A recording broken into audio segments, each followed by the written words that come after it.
Parece un lugar común decir que Laura Restrepo González es la escritora más importante que en este momento tenemos en Colombia, teniendo muchísimas escritoras de una altísima calidad. Laura Restrepo es filósofa. Luego ella estudió, se graduó en un posgrado de Ciencias Políticas, posteriormente se dedicó a la literatura. Por allá en el 83 fue llamada por Belisario Betancur y se integró a los procesos de paz y luchó mucho alrededor de la paz, particularmente con el M-19. Su trabajo después le valió muchísimas amenazas en unos libros que que plasmó en la literatura y le valió salir del país incluso. Ella ha vivido la violencia de cerca, pero además ha encontrado en la literatura toda una catarsis para hablar del amor, para hablar de la violencia, para hablar del mal, para hablar de las emociones. Su último libro es una novedad en esta feria. Se llama Los Divinos, de Laura Restrepo. Y está con nosotros en Lee Bogotá. Laura, qué placer. Ay, encantada. Muchas gracias por tenerme acá, aquí en el corazón de la feria. Estupendo. Laura, lo primero es que hablemos un poco de qué es esta novela. Esta novela parte de un hecho histórico absolutamente aterrador. Recuerdan ustedes, 4 de diciembre de 2016, nos levantamos con la noticia de que una pequeña niña de 6 años había sido violada, había sido asesinada por un hombre rico, un hombre educado, un hombre con altas influencias familiares.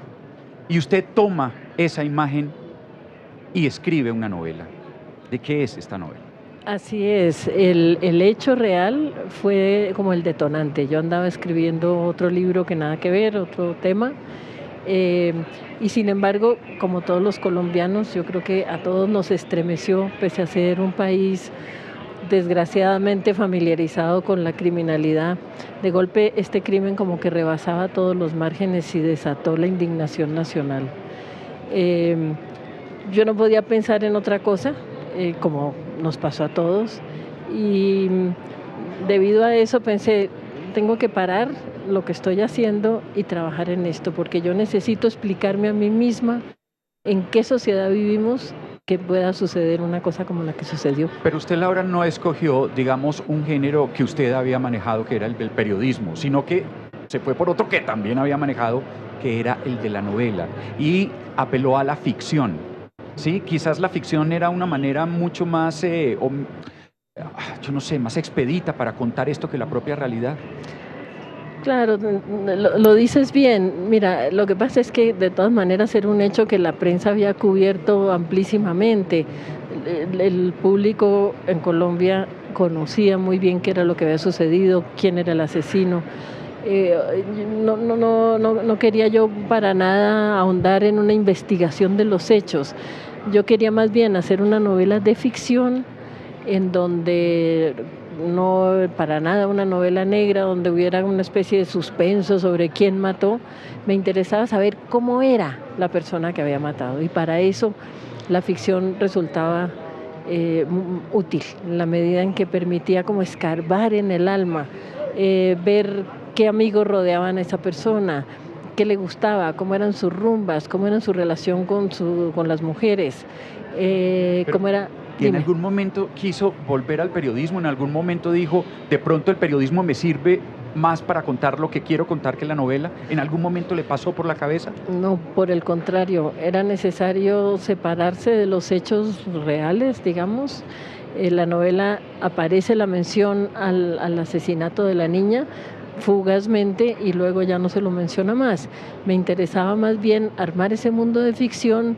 Es un grupo de amigos desde niños, de esas fraternidades que se forman en los colegios, digamos, de varones de clase alta, muy al estilo de lo que pasa en Inglaterra o en Estados Unidos. Ellos hacen una fraternidad y con ese humor bogotano se ponen a sí mismos los tutti frutti.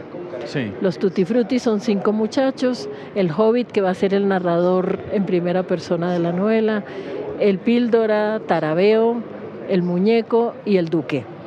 Sí, Y a través de la vida de ellos se va viendo cómo en uno de ellos, en el Muñeco, empieza a haber una cierta transformación que lo va a llevar a cometer un crimen atroz. Michel Tournier, y usted, el epígrafe, pues con lo que empieza, dice, para empezar, ¿qué es un monstruo? Ya la etimología nos reserva una sorpresa un tanto pavorosa. Monstruo viene de mostrar. Y uno piensa en la literatura atrás desde Frankenstein, ¿no? Aquel monstruo, aquel personaje deforme, donde finalmente Mary Shelley termina diciendo al final, o uno termina entendiendo que el monstruo era más el señor Frankenstein que lo creó que el propio monstruo. No. Pero aquí el monstruo es un personaje bello, atractivo, poderoso. Y recordaba también a Moby Dick. En un momento Melville dice que él escogió el color blanco de la ballena porque el blanco significaba la pureza y que es mucho más asustador, mucho más monstruoso ver a alguien puro y hermoso ejerciendo el mal. Y eso es lo que tiene el muñeco de Dolly Boy, ¿no? Sí, bueno, viene muy a cuento eso que tú estás citando.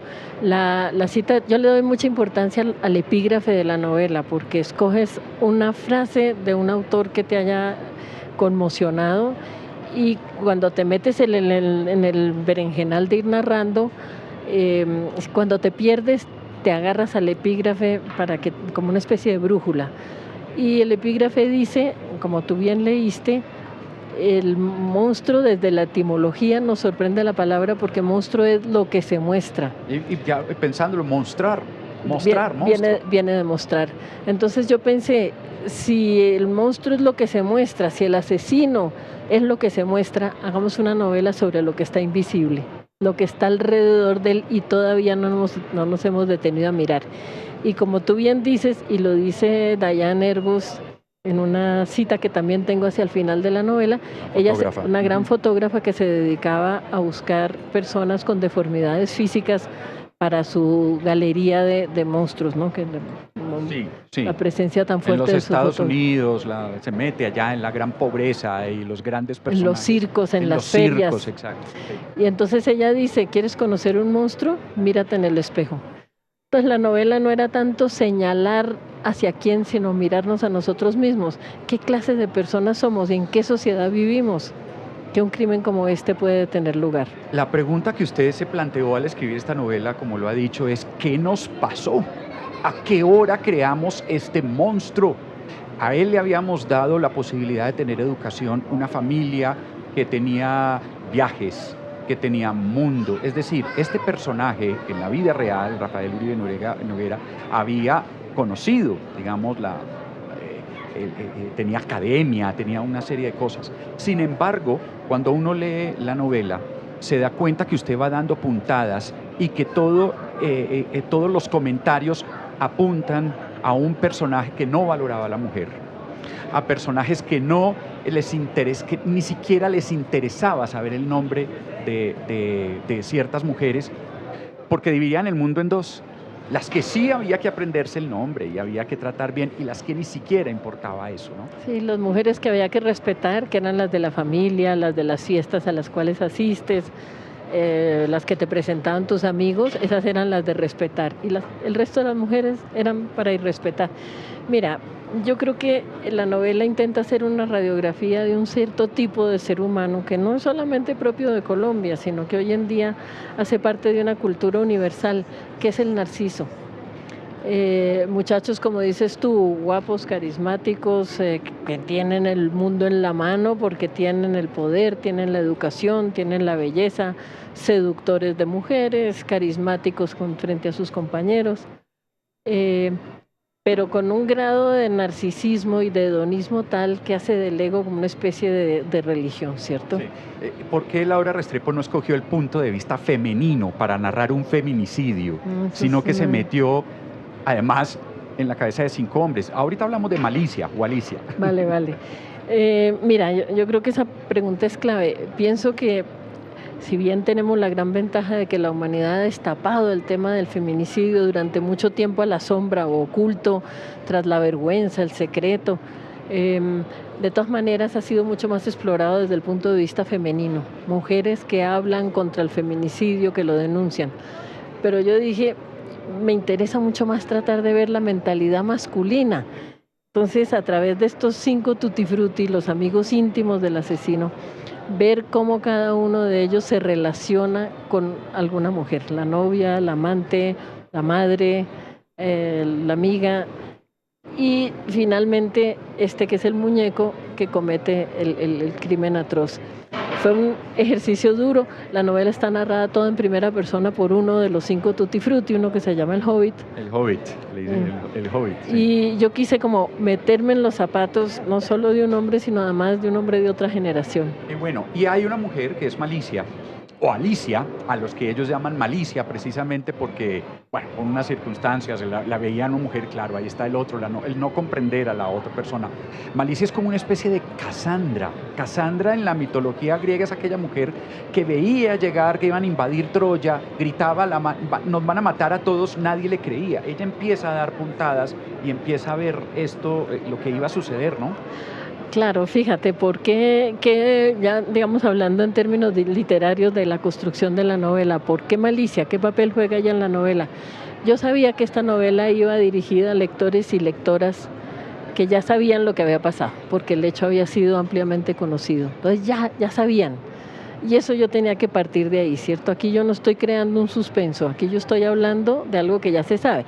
Teníamos la gran lección de García Márquez en la crónica de una muerte anunciada, ¿cierto? Sí. Desde el principio se sabe que... Claro, el día que Edgardo se llamaba, se me olvidó, Román, bueno, en fin, que lo iban a matar, entonces, y ya usted sabe lo que va a suceder. Entonces, y además sabes quién. Entonces yo quería que Malicia de alguna manera reflejara al lector. El lector también sabe lo que va a pasar. Claro. Malicia acompaña a un lector que se siente identificado con un personaje que como él o como ella también sabe lo que va a pasar. Bueno, ¿usted por qué no nos desarrolla, nos ayuda a entender el concepto del hijo de mami? Siempre hablamos de los hijos de papi. ¿Sí? ¿Qué es el hijo de mami? Pues fíjate que yo empecé trabajando en estos personajes con ese lugar común que es el hijo de papi, ¿cierto? El que todo lo tiene y no tanto por mérito propio, sino más bien heredado de un padre poderoso y rico que le cede un lugar en la sociedad. Sin embargo, había algo que no me cuadraba, como que el lugar común, los personajes no cabían ahí en él. Y me puse a pensar, claro, es que estos no son hijos de papi, estos son hijos de mami. Son muchachitos, hijos de madres que ya hacen parte del proceso productivo, altas ejecutivas, dueñas de empresas, etcétera, que hacen un aporte significativo al mantenimiento del hogar, que de alguna manera manejan el hogar, que son la verdadera autoridad en el hogar. Y que consienten a los hijos y tapan sus debilidades, tratan de encubrir las debilidades del hijo con su propia fortaleza, hasta que las debilidades del hijo lo convierten en un monstruo que se los voltea en contra y les muerde la cara. Claro, usted hablaba ahora de ese narcisismo de estos personajes. Y recuerdo en alguna novela de Philip Roth que decía que todos los problemas de la humanidad, de los seres humanos, tienen que ver con una inflamación del yo. Pero absolutamente. Sí, ahí podríamos ver, cuando el yo se inflama es cuando viene la depresión, no me quieren, el mundo gira alrededor de mí, o viene la paranoia, me persiguen, o vienen, todo tiene que ver con una inflamación del yo. Claro. Y puede haber ahí un origen de la maldad, ¿no? Pero por supuesto, claro. Además esa percepción del yo es tan intensa, de mí mismo, de mis necesidades, lo que me produce placer, la comida buena, la ropa que me gusta, un penthouse a todo taco donde yo me siento como un príncipe. Es tan hipertrofiada la percepción del yo que desaparecen los demás. Entonces, en un acto como ese crimen brutal, estamos hablando de la ficción, ¿cierto?, que comete el muñeco contra esta niñita, lo que tú ves es la absoluta invisibilidad de los demás. No se perciben, no existen. En determinado momento de la novela yo pensé, para el muñeco, desde el punto de vista del muñeco, ¿por qué es tan descuidado a la hora de cometer el crimen? Dejar huellas por todos lados, llevar a la chiquita a su propio apartamento. Es que no le importaba. Es que no está matando a nadie. Esa niña no existe. Qué duro. Esa niña es invisible. O sea, ni siquiera había que deshacerse del cadáver, es que no existe, Él estaba recubierto de la absoluta... Además ella era la víctima perfecta, ¿no? Una niña en un desplazamiento interno, en condiciones de extrema pobreza, ¿sí? En un barrio, en unos límites donde los muros están en una ciudad donde los muros están construidos en el corazón. Nosotros tenemos esta ciudad y es ahí donde están las grietas de los muros, cuando nos encontramos, donde salen las chispas. Así es. Exactamente lo que tú dices. La niña, ¿cuántas niñas no violan todos los días en los barrios populares? Y eso no es objetivo de interés ni son señaladas. Desgraciadamente, lo que le da visibilidad a la niña es que el asesino es visible, porque corresponde, digamos, el escenario de la novela es uno de esos extraños sitios de esta ciudad donde el estrato 1 y el estrato 6 se tocan. Y ese contacto es de una violencia enorme. Sí. Mira, suponte que en el mejor de los casos, siempre hablando de la ficción, que a la niñita del barrio de invasión no la hubieran violado, no la hubieran matado, que le hubiera ido muy bien. ¿Cuál hubiera sido el mejor destino al que hubiera podido aspirar? A ser sirvienta de ese señor que todo lo tiene. Laura, qué cosa tan dura. Eso ya Sí. de por sí implica un nivel de violencia brutal, ¿me entiendes? Sí. Pero esa violencia es invisible. Lo que hizo el crimen fue visibilizar una violencia que ya estaba Claro, allí. pero usted ahí está denunciando un mal social. Es como que ese mal, digamos, son muchas las circunstancias, no dependen incluso del asesino de Rafael Uribe Noguera o del muñeco en este caso, sino de la sociedad. Pero yo le quería preguntar, porque muchos de sus libros, por ejemplo, el que tenemos aquí al frente, Pecado, habla de el mal. ¿Usted por qué está tan interesada en el mal? Y después de haber revisado tantos procesos de paz, de haberse acercado a la gente de la guerra, tiene como filósofa el mal como su tema, uno de los temas principales en su literatura, en su cabeza. Fíjate que yo creo que en buena medida, porque después de mucho tiempo de enfocar mi literatura y mi visión del mundo, en buena medida a través de la política, siempre Sí. me ha fascinado la política, de pronto me empezó a parecer el marco estrecho y pensé quizá ya que empezar a mirar ya no tanto desde la sola política, sino dentro de el marco más amplio de la ética, mirar a través de la ética, un ejercicio que creo que sería saludable no solo en la literatura, sino en general. Laura, ¿usted cree en el mal intrínseco del hombre, del ser humano? Después de Mira, explorar semejantes personajes que usted ha explorado. yo creo que lo que puede producir una novela son preguntas y no respuestas, ¿no? Indagación, preguntas, plantearle al lector ciertas preguntas. Ahora, dime tú si viviendo en un mundo gobernado por un mamarracho tan vulgar y tan espantoso como es este señor presidente de los Estados Unidos, Sí, ya y sabemos cuál. estando al borde además de que en cualquier momento el ego de ese gran narciso nos vuela en pedazos con una El explosión. yo inflamado. El yo inflamado del señor Trump nos vuela en pedazos con una explosión nuclear. Dime tú si la pregunta por el mal no es una pregunta vigente. Cierto. Quiero preguntarle, en Delirio, usted habló de la locura, pero en Los Divinos habla de la sinrazón. El mal y la sinrazón y la locura son otro de los temas, y en Pecado, en Pecado igualmente, ¿no? El mal y la sinrazón. Mira, yo pienso que los latinoamericanos en general, por generaciones, hemos sido buenos para armar tramas. Somos contadores de historias. De alguna manera hacemos una literatura épica donde los hechos tienen como gran relieve, pero somos flojos a la hora de explorar la intimidad. Yo siento que es bastante generalizado entre los escritores colombianos ese intento de empezar a mirar hacia adentro, de mirar sí lo que nos acontece, pero desde la perspectiva de la interioridad, de la psique.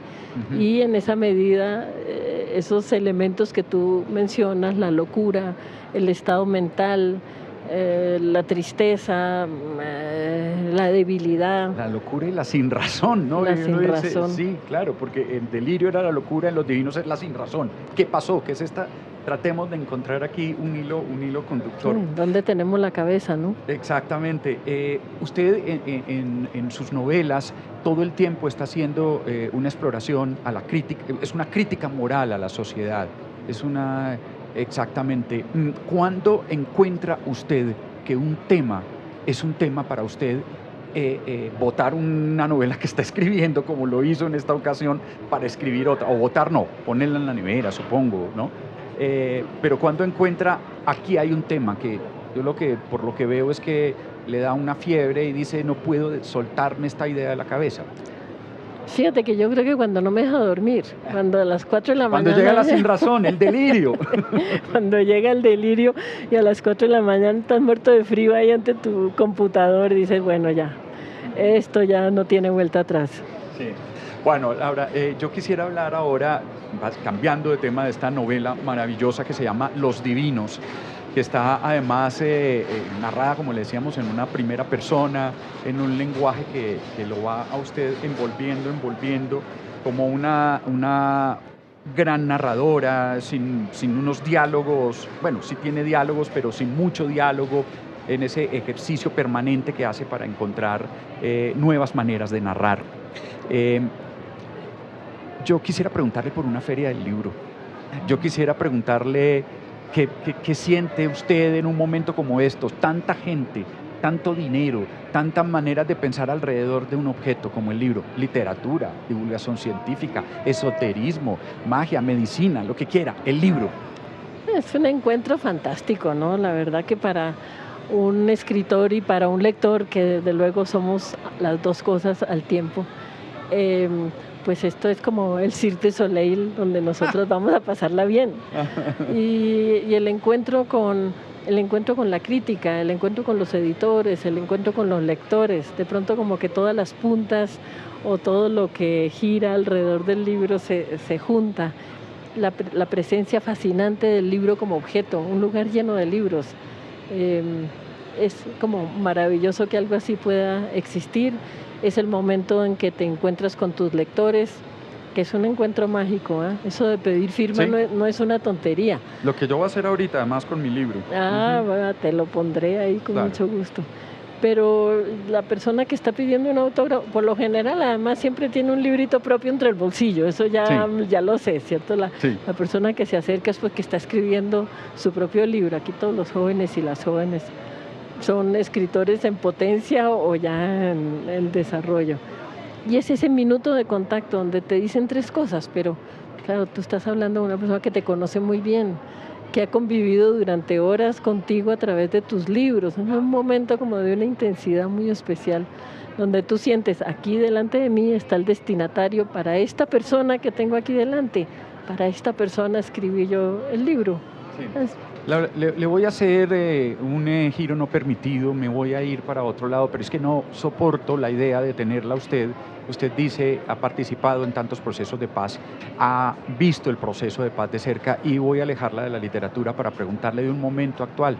Ecuador acaba de decir que no quiere ser más la casa de las negociaciones entre el ELN y el gobierno. Hay una persecución de este tal alias Guacho y pareciera que estamos como reviviendo momentos de nuestra más intensa guerra en un proceso de paz. Yo quisiera saber cómo ve este delirio, esta sin razón. Está sin razón.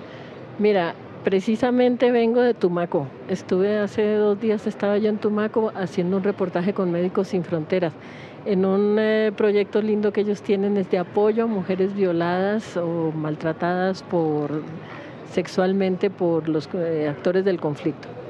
Y ahí en Tumaco lo que se está viviendo, en Tumaco no penetró el proceso de paz, con todas sus deficiencias, ¿eh? Yo no te voy a decir que sea una obra completa, ni mucho menos, pero ahí no penetró, porque se retiran las FARC y toman control las disidencias de las FARC.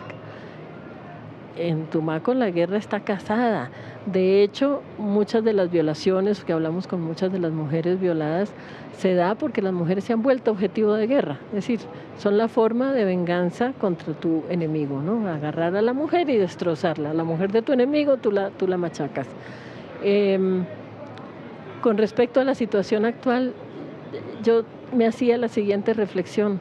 Ojalá este proceso de paz deficitario, lo que tú quieras, pero que va en marcha, que marca un espíritu de paz, de encuentro, de diálogo, no se eche por tierra en este país, porque vamos a acabar todos como está la situación en este momento en Tumaco. Vamos a acabar todos en el delirio. Es Laura Restrepo, una de las escritoras, si no la escritora más importante que en este momento tenemos en Colombia, y es un honor que la tengamos en Lee Bogotá, un espacio periodístico, un programa de Canal Capital en la Feria del Libro de Bogotá. Laura, qué honor, muchísimas gracias. No, al contrario, qué honor hablar con un interlocutor como tú. Un placer. Qué bueno. Muchas gracias. Pero tenemos mucho más para compartir con ustedes. Esto es Lee Bogotá, el programa de Canal Capital en la Feria del Libro. Ya volvemos. Ya regresamos con Feria del Libro de Bogotá.